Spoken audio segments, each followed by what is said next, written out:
فأعوذ بالله من الشيطان الرجيم بسم الله الرحمن الرحيم صلوا على الحبيب صلى الله تعالى على محمد وعلى آله وصحبه وبارك وسلم۔ رب کریم دوسرے سپارے میں روزوں کے حوالے سے ارشاد فرماتا ہے، یا ایھا الذین آمنوا کتب علیکم الصیام کما کتب علی الذین من قبلکم لعلکم تتقون۔ اے ایمان والو، تم پر روزے فرض کیے گئے جیسے پہلو پر فرض کیے گئے، تاکہ تمہیں تقوی اور پرہیزگاری نصیب ہو۔ اب اس میں چند چیزیں ہیں، اس کی وضاحت تھوڑی سی ہے۔ سب سے پہلی بات تو یہ کہ اس میں روزے کی فرضیت کا بیان ہے۔ روزے 10 شعبان المعظم سن 2 ہجری، ہجرت کے دوسرے سال جب شعبان کا مہینہ آیا تو اس کی 10ویں تاریخ کو روزے فرض کیے گئے، یعنی کہ شعبان کی 10 تاریخ کو روزے کی فرضیت کا حکم نازل ہوا، اور اس کے بعد جو رمضان آیا شعبان کے بعد اس میں روزے رکھے گئے۔ روزہ ایک ایسی عبادت ہے کہ جو کہ تمام شریعتوں میں جاری و ساری رہی، یعنی کہ آدم علیہ السلام سے لے کر ہمارے پیارے آقا صلی اللہ تعالی علیہ وسلم تک ہر ایک دین، ہر ایک مذہب، ہر ایک شریعت میں روزے کسی نہ کسی انداز میں، کسی نہ کسی اعتبار سے، کسی نہ کسی مقدار میں ضرور رہے ہیں۔ اس لیے فرمایا گیا کما کتب علی الذین من قبلکم، جیسے تم سے پہلے لوگوں پر روزے فرض کیے گئے۔ علماء یہاں پر یہ بھی بیان فرماتے ہیں کہ یہاں پر یہ ہماری ڈھارس کے لیے ہے، تسلی کے لیے ہے کہ تم یہ جو روزے رکھنے سے تکلیف محسوس کرتے ہو، جو تم بھوک پیاس برداشت کرتے ہو، اس میں تم اکیلے نہیں ہو، بلکہ یہ تو ہر شریعت میں ہی جاری و ساری رہی ہے، ہر شریعت میں یہ عبادت ہوتی رہی ہے۔ اور آگے پھر اس کی وجہ اور اس کی علت بیان فرمائی کہ یہ روزے کیوں رکھوائے گئے ہیں، تم پر روزے فرض کیوں کیے گئے ہیں، لعلکم تتقون، تاکہ تمہیں تقوی اور پرہیزگاری نصیب ہو۔ یہ اس کا مقصد ہے، کیونکہ جب بندہ کھانا پینا کم کرے گا تو اس سے نفس مغلوب ہوگا، جب نفس مغلوب ہوگا تو وہ اپنے نفس پر کنٹرول کر سکے گا، اپنے آپ کو آخرت کے حوالے سے ڈرائے گا تو اس کا نفس اس کا ساتھ دے گا۔ رب کریم ارشاد فرماتا ہے وَأَمَّا مَنْ خَافَ مَقَامَ رَبِّهِ وَنَهَى النَّفْسَ عَنِ الْهَوَىٰ، وہ کہ جو اپنے رب کے حضور کھڑے ہونے سے ڈرا، اور وَنَهَى النَّفْسَ عَنِ الْهَوَىٰ، اور اپنے نفس کو خواہشات سے روک کے رکھا۔ یہ جو روکنے کی قوت نصیب ہوتی ہے نا، یہ تقوی سے نصیب ہوتی ہے۔ یہ روکنے کی قوت یوں سمجھیے کہ یہ جو بندہ اپنے آپ کو روک پاتا ہے، یہ تقوی اور پرہیزگاری کی بات ہے۔ تو جب ایسا ہوگا، اپنے رب کے حضور کھڑے ہونے سے ڈرے گا، اپنے رب کے حضور پیش ہونے سے ڈرے گا، اور ساتھ ہی ساتھ اپنے نفس کو کنٹرول کرے گا، تو فَإِنَّ الْجَنَّةَ هِيَ الْمَأْوَىٰ، تو اس کے لیے جنت ہی ٹھکانہ ہے، اس کا ٹھکانہ پھر جنت ہی ہے۔ ایک فاروق اعظم رضی اللہ عنہ کے زمانے میں ایک نوجوان تھا، عبادت گزار تھا، خوف خدا رکھنے والا تھا، تو وہ نماز پڑھنے کے لیے مسجد جایا کرتا۔ راستے میں اس کی شکل و صورت بھی بہت خوبصورت تھی، جیسے اس کی سیرت اچھی تھی ایسی شکل کی صورت بھی اچھی تھی۔ راستے میں ایک عورت اس کو دیکھتی تھی اور اس کو کوشش کرتی تھی کہ اپنے پاس بلائے، اپنی طرف راغب کرے، اپنی طرف مائل کرے، غلط کام کے لیے اس کی غلط نیت تھی۔ اب ایک مرتبہ ایسا ہوا کہ بھی شیطان نے اس کو بہکایا اور اس نے کہا چلو آج اس کی بات سن لیتے ہیں، اس کی طرف چلتے ہیں، کیا یہ کہنا چاہتی ہے وغیرہ۔ حالانکہ پتہ تو تھا، لیکن شیطان نے بہکایا، اس طرف چل پڑا۔ لیکن جیسے ہی اس عورت کے پاس گیا، قریب جانے لگا یا اس عورت کے گھر میں داخل ہونے لگا، فوراً ہی اللہ پاک کے حضور پیش ہونے کی بات یاد آئی کہ میں کس منہ سے اللہ پاک کی بارگاہ میں حاضر ہوں گا۔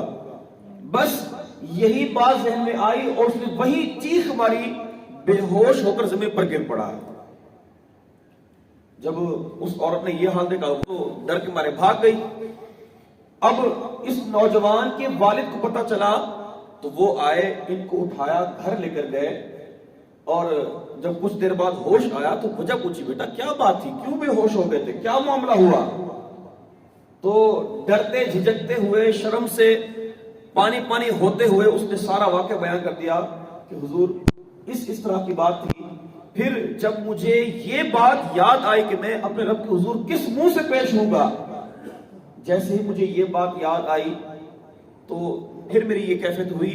لیکن اس وقت دیکھیے نوجوان کی پھر وہی کیفیت ہوئی, پھر اس کو وہی بات یاد آئی کہ میں اپنے رب کے حضور کس منہ سے پیش ہوں گا. جب اس نے پھر دوبارہ یہی بات کی اور یہی بات سوچی, اس کے منہ سے پھر چیخ نکلی, لیکن اب کی بار بے ہوش نہیں ہوا, اب کی بار دنیا سے چلا گیا, انتقال ہو گیا. رات کا وقت تھا, سب نے مل جل کر اس کی غسل وغیرہ کا انتظام کیا, اور رات کے وقت میں ہی اس کو دفنا دیا. فاروق اعظم رضی اللہ عنہ کی چونکہ مصروفیات بہت زیادہ ہوتی تھی, جس کی وجہ سے آپ تھکے ہوئے ہوتے تھے, اس کا خیال کرتے ہوئے لوگوں نے آپ کو بلایا نہیں.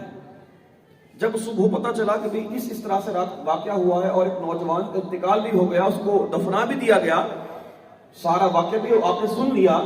اب آپ نے کہا کہ مجھے بتا دیتے. آپ لوگوں نے کہا کہ حضور آپ کے آرام کا خیال تھا کہ آپ بہت تھکے ہوئے ہوتے ہیں, مصروف ہوتے ہیں, اس لیے آپ کو جگایا نہیں. اب آپ نے فرمایا کہ مجھے اس کی قبر پر لے چلو. جب اس کی قبر پر لے جایا گیا تو آپ رضی اللہ تعالیٰ عنہ نے اس کی قبر پر کھڑے ہو کر یہی آیت کریمہ تلاوت فرمائی. وَلِمَنْ خَافَ, یہ آیت کریمہ نہیں, یہ آیت کریمہ جو سورہ رحمان میں ہے, وَلِمَنْ خَافَ مَقَامَ رَبِّهِ جَنَّتَانِ, اور وہ جو اپنے رب کے حضور پیش ہونے سے ڈرا, اس بات اس نے اپنے اندر خوف پیدا کیا, اس کے لیے 2 جنتیں ہیں.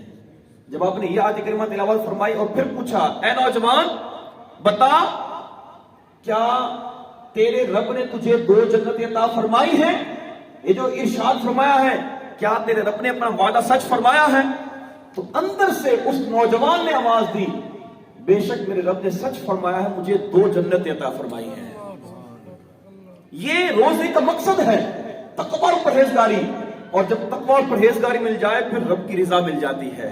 تقوی اور پرہیزگاری مل جائے بندہ گناہوں سے بچ جاتا ہے, تقوی اور پرہیزگاری مل جائے بندہ نیکی کی طرف مائل ہوتا ہے.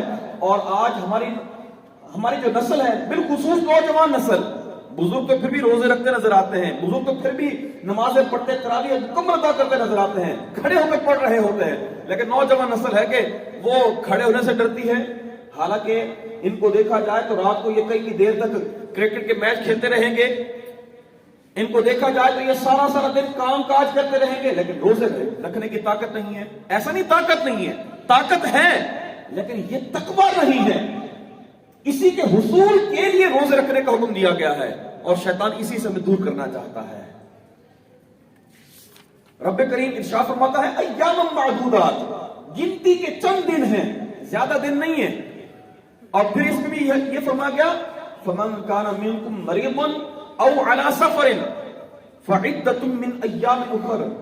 اب بھی یہ گنتی کے چند دن ہیں, 12 مہینوں میں سے ایک مہینہ, صرف اس ایک مہینے کے روزے رکھنے ہیں, 12 مہینے روزے نہیں رکھنے. یا یہ بھی نہیں فرما کہ کبھی ہر 3 مہینے بعد 3 مہینوں میں سے ایک مہینہ روزہ رکھنا ہے, 2 مہینے کھاؤ پیو اور 1 مہینہ روزہ رکھو, یہ بھی نہیں. 12 مہینوں کے بعد ایک مہینہ, یعنی کہ 11 مہینے کھاؤ پیو اور 1 مہینہ روزے رکھو. وہ 29 یا 30 دن کا رمضان ہوتا ہے, اس میں روزے رکھنے کا فرمایا گیا ہے. اس میں بھی پھر مزید رعایت دی گئی کہ جو بیمار ہو یا مسافر ہو فعدۃ من ایام اخر, یہی گنتی دوسرے دنوں میں پوری کر لے. لیکن یہ بات یاد رکھے گا, بیمار کون سا بیمار؟ وہ شخص کہ جو واقعتاً ایسا بیمار ہو کہ جس کو اپنی جان کا خطرہ ہو, بیماری بڑھ جانے کا خطرہ ہو, اور یہ صرف خطرے کی حد تک نہ ہو, اس کا وہم نہ ہو, بلکہ اس کے پاس دلیل ہو. دلیل کا مطلب کیا ہے؟ یا تو اس کا تجربہ ہو کہ میں روزے رکھوں گا تو میری یہ تکلیف شدت اختیار کر جائے گی, میں بے ہوش ہو جاؤں گا, میں بیمار ہوں, میں صحیح نہیں ہو سکوں گا. یا تو اس کا اپنا تجربہ ہو, یا پھر کسی مستند صحیح ڈاکٹر نے اس کو کہا ہو.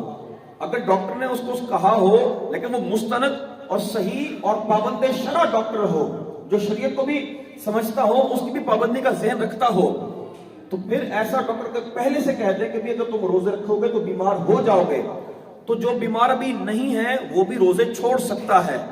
اس کی ساری تفصیلات ہیں جو کہ کتب فقہ میں لکھی ہوئی ہیں. تو کسی کا مسئلہ ہو تو وہ اپنا مسئلہ پیش کرے, معلوم کرے, پھر وہ اس پر عمل کرے. اپنی طرف سے وہ رائے قائم کر کے سوچ کر ایسے ہی عمل کرنا نہ شروع کر دے. ہو سکتا ہے کہ اس پر روزے فرض ہوں اور وہ روزے چھوڑ رہا ہو اور گناہگار ہو رہا ہو.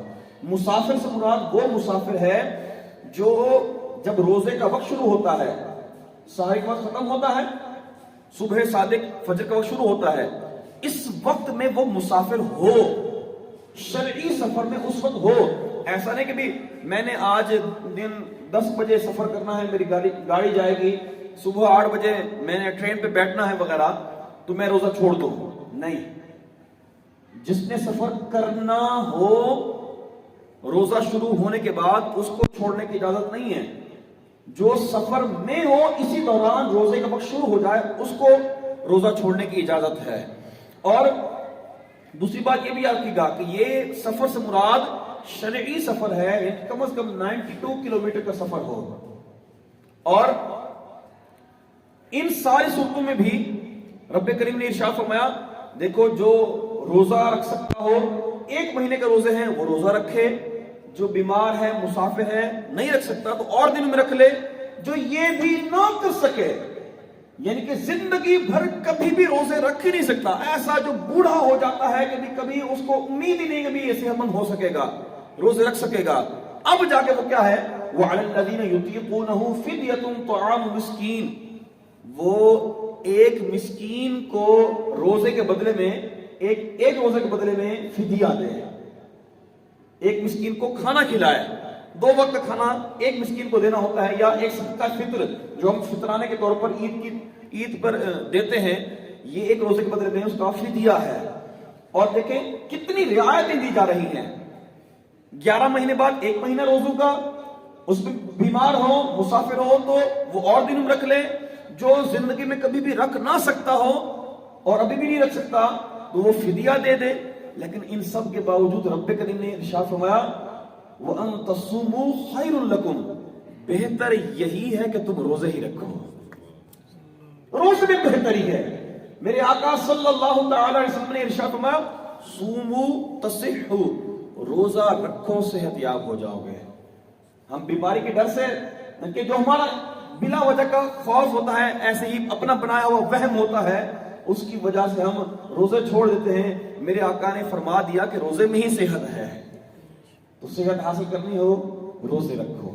تو نیت کیجئے انشاءاللہ ہم بھی سارے روزے رکھیں گے اس سال کے, اور انشاءاللہ عز و جل جس تک ہو سکا, جس پر چل سکا, انشاءاللہ اس کو روزے رکھوائیں گے بھی.